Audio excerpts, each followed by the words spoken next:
Hello there, and welcome to the 2022 MIT Sloan Sports Analytics Conference Competitive Advantage Talk, presented by Kager, also known as the Craft Analytics Group. My name is Nahom Berhane, and I'm a first-year MBA student here at MIT Sloan. It is my pleasure to introduce the presentation, Reimagining Football, the first data-driven league. And please help me welcome Sam Schwartzstein, former Director of Innovation, Operations, and Strategy, XFL 2020.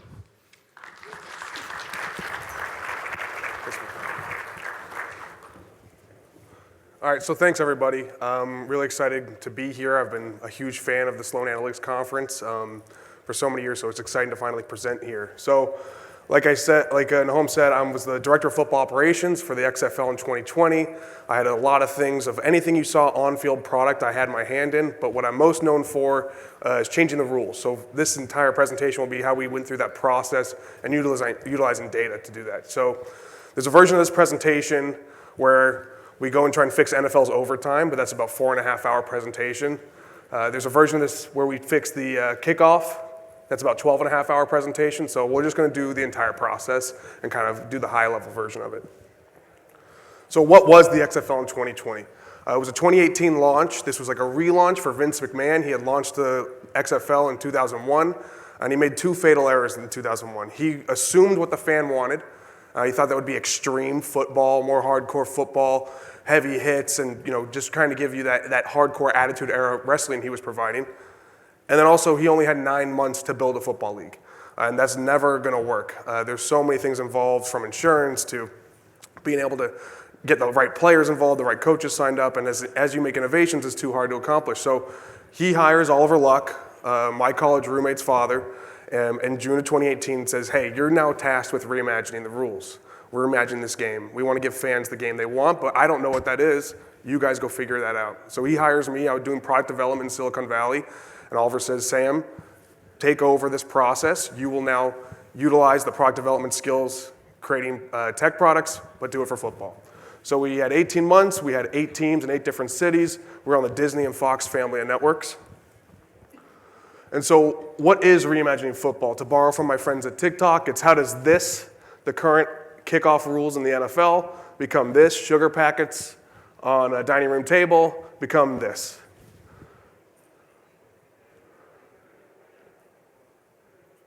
Ball is fielded, and here goes Keith Mumphrey. And they're going to turn it around with room on the near side. And for the first time, they get creative. And the Battlehawks have the sideline, and a kickoff return from Joe Powell to the end zone. And now they say he stepped out. No, touchdown, St. Louis.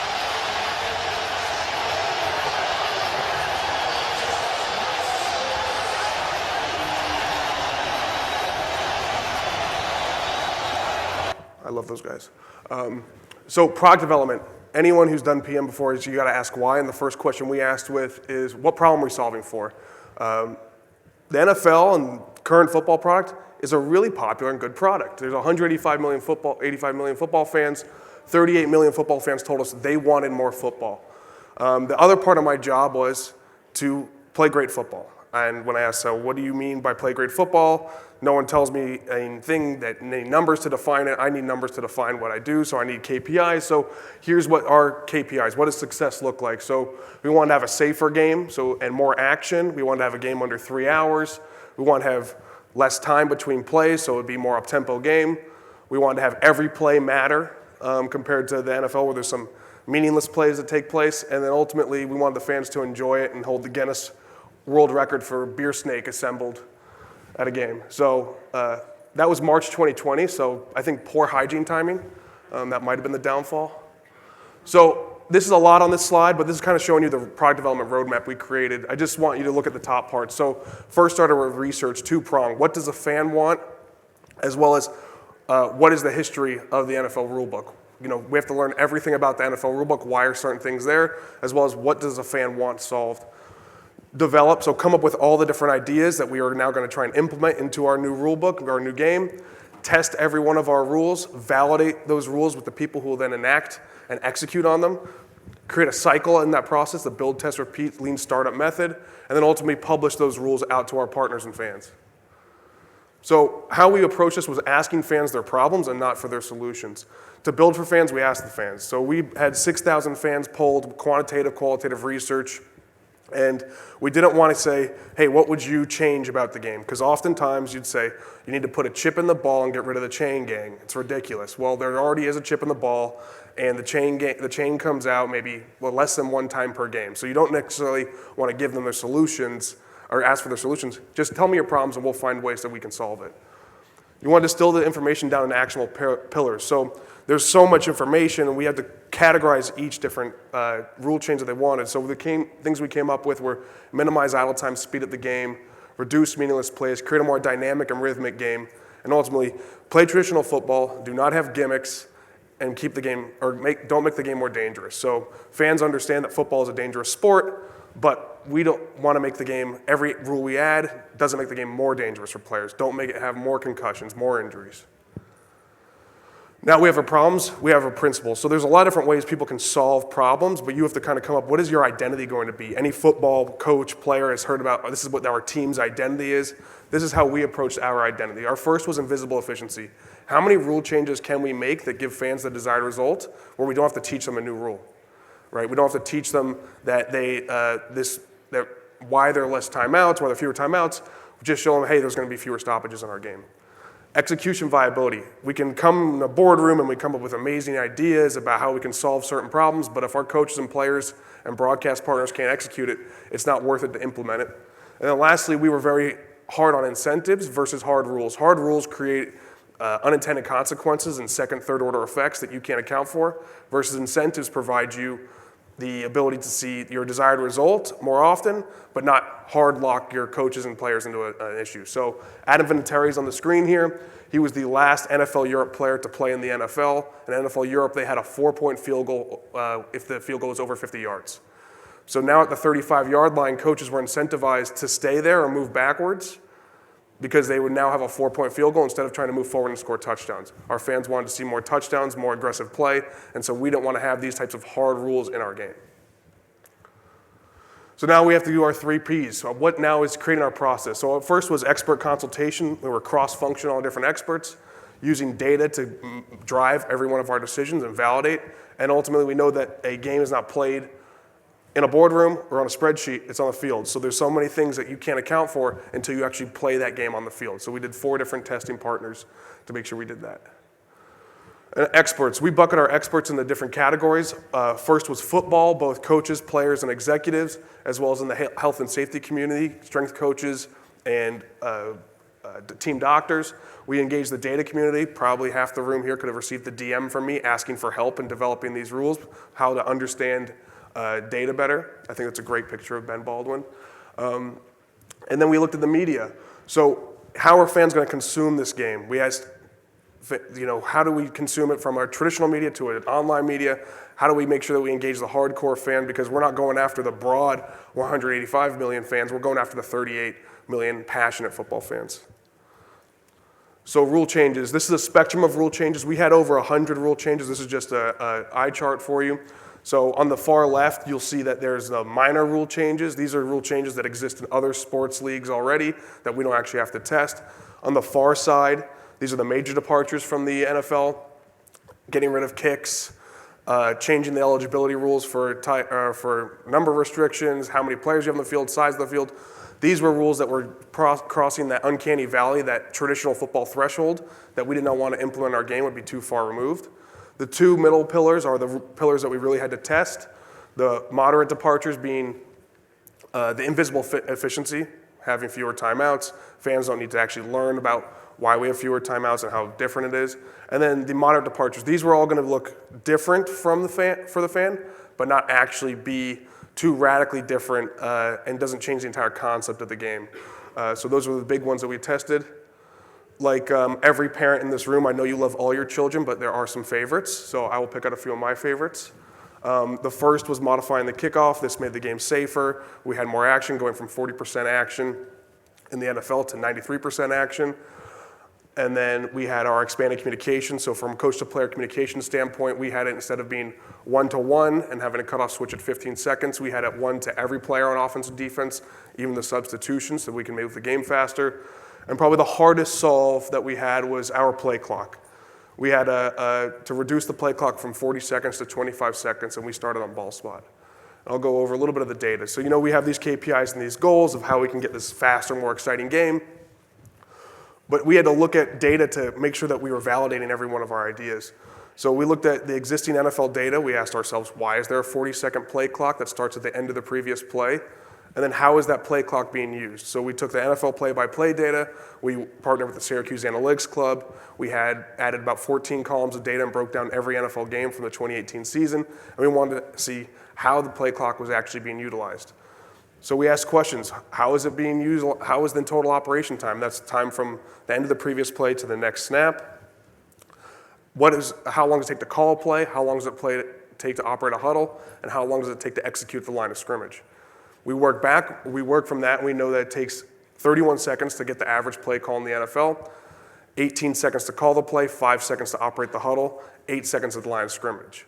As we change the rule from 40 seconds to 25, we now know we can't change the 8 seconds at the line of scrimmage. If Aaron Rodgers takes 8 seconds, our guys are going to take 8 seconds. Now we see, hey, how can we eliminate the huddle? That's where coach-to-player communication comes in. And the last part was education. We don't need to have the long play calls. In college, I had a play call, green, right, west, 96 power king, kill, 95 weak, alert, hound, 2, double go. Maybe we'll hit a ripcord if we see safety pressure, or parachute if we hit free safety pressure. That's not going to work in our league. You have to adapt your play calls. And we hired our coaches about 6 months early so that we can now work with them and say, hey, here's how you're going to change your current playbook. You'll get the same output, but you need to change how you call the play.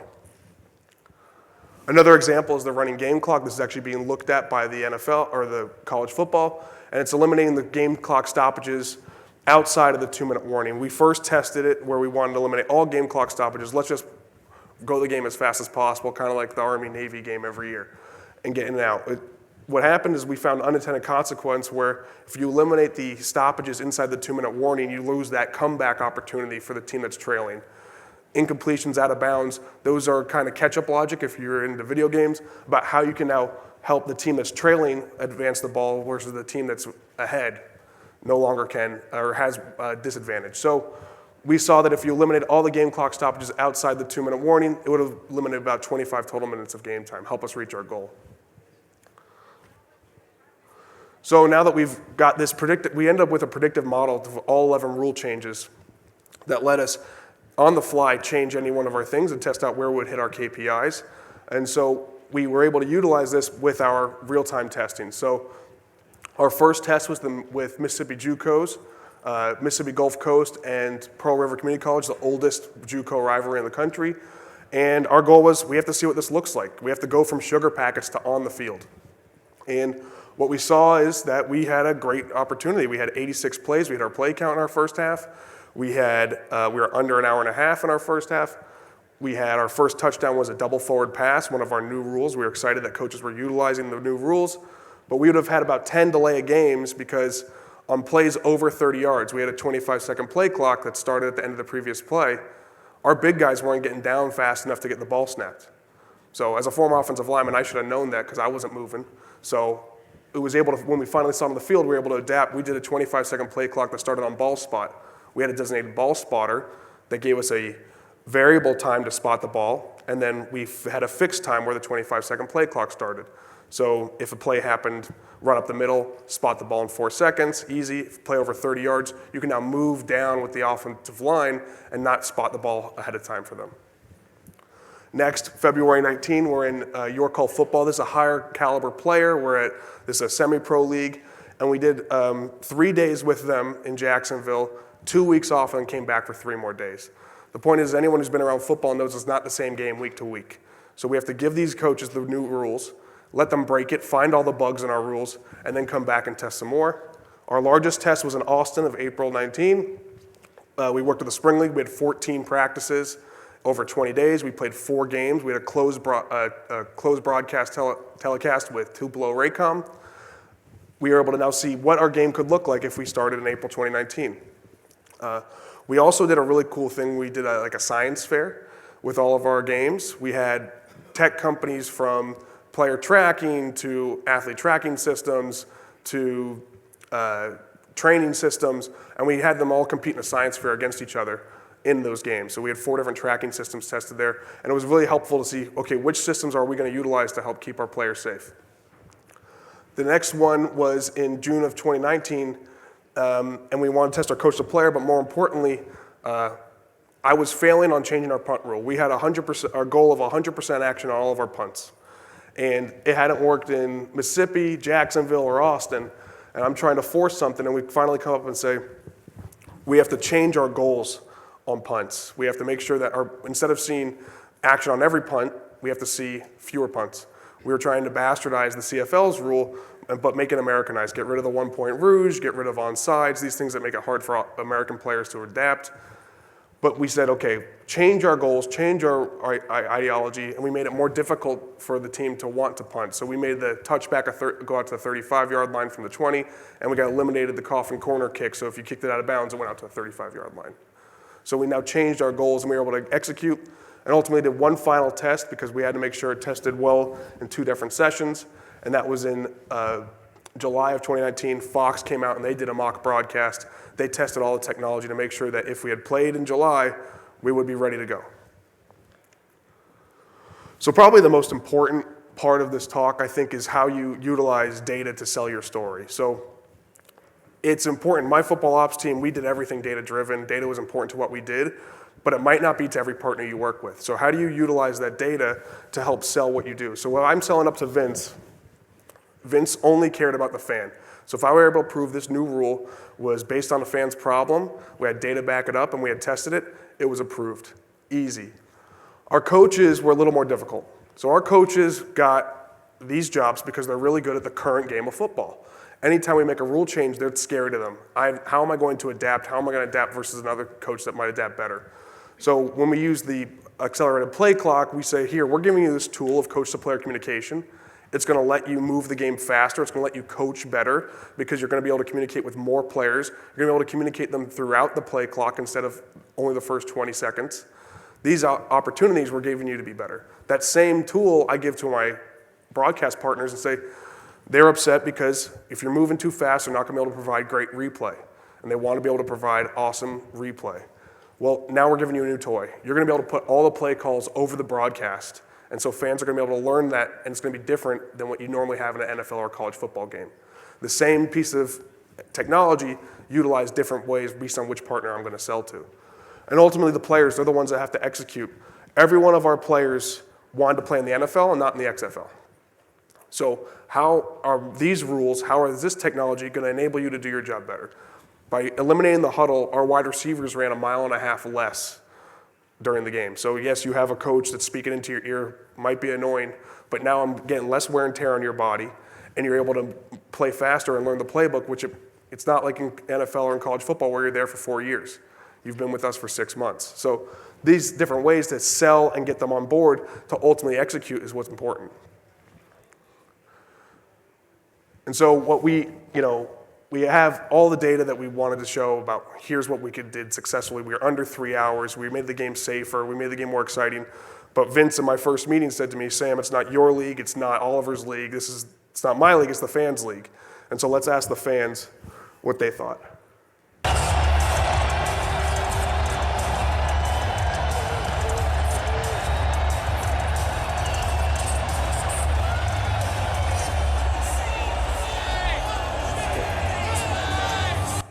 So we had 28,000 fans in St. Louis on their first game, and they could not have been more excited to see that. They didn't see the data that was put in to help make the rules. They didn't see the thousands of hours we utilized as a team to try and make sure we gave them that best product. But week 3, they were all bought in, and I'm happy to say, if you want to look at a metric to solve if the fans liked the game, we sold out a beer at every one of our games. So I think that's a sign that the fans loved it. Thank you.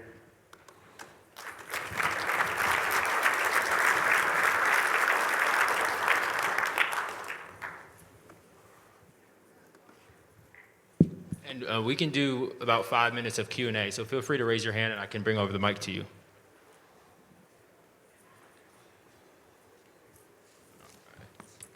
I'll start over here.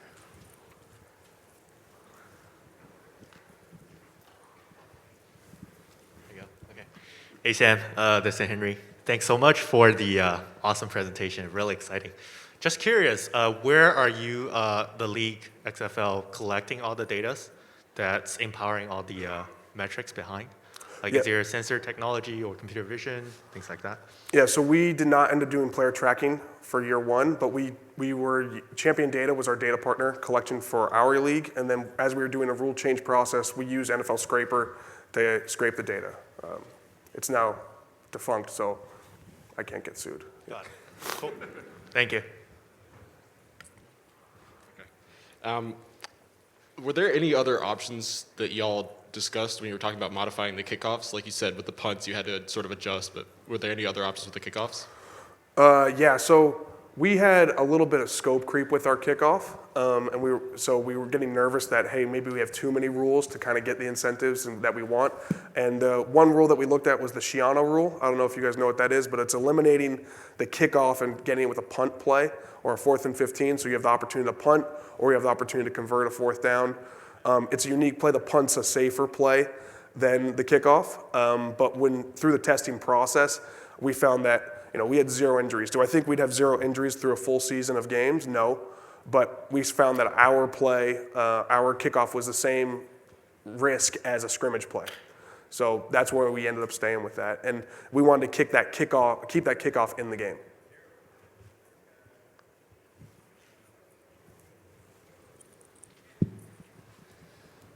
Hello, thank you for this. I go to Syracuse University, so I was actually helping you guys with the data collection and all that stuff. So my question is, there was a lot of data we collected, and there was a lot of film we went back and watched. What challenges did you have filtering through all of that and finding useful numbers to try and help model your league? Well, I don't know which games you worked on, but the people in Buffalo collect data different than other teams, so we have to eliminate a line of data as we were scraping it. But I think that looking at the data that you guys were able to collect, we were able to find more questions than answers, because we had a lot of questions at the start, but now I'm trying to add more factors, more variables onto each one of them, and we wish that we could have had more time with the data and be able to collect more of it, also be able to input tracking data to match up. And then we really wanted to create a robust data set where we had play-by-play data, PFF data, as well as tracking data all in one robust system that would speak to each other, and we just never got far enough to do that.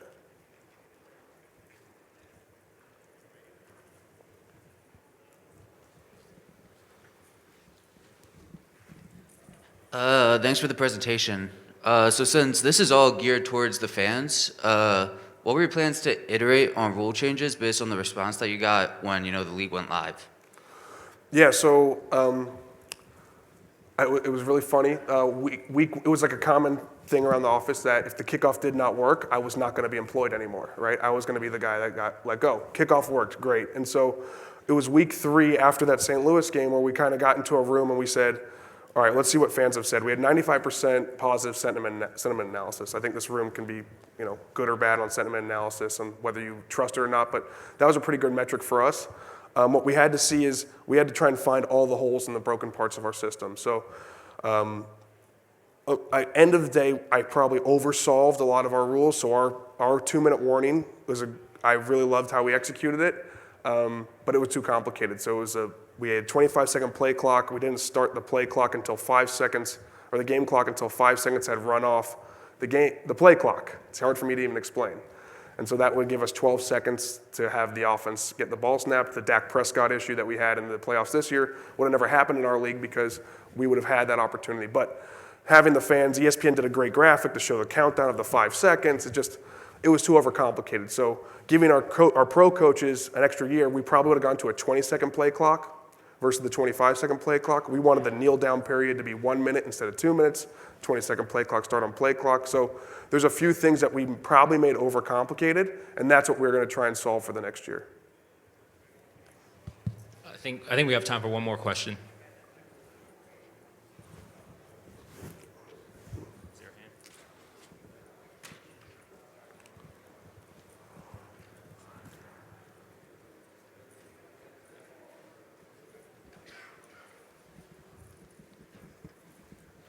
Thank you. I just had a quick question about kickoffs. So when I'm watching games with my friends, whether that be the NFL or sometimes the XFL, we sometimes joke if a team's down 1 or 2 on a kickoff, could there be a rule where you just boot it through the end zone and try and kick a field goal from there? Was there ever any thought about possibly getting points for the team kicking off on a kickoff?